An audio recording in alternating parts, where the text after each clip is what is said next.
الان نمیدونم این قاتل انگبوتی میگن چیه اصلا، به خودم فقط شنیدم. یعنی این چیزه بکن یادداشت کن.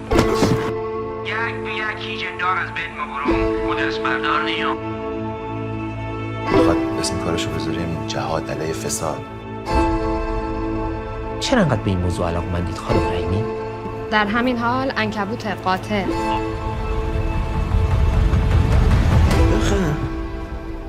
بخند خانم رحیمی این کیس رو ببین.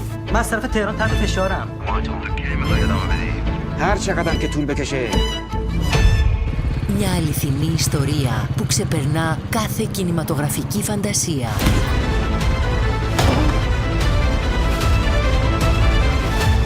Η Ιερή Αράχνη, 3η 5 Νοεμβρίου στις 10. Αποκλειστικά στο Nova Cinema 1.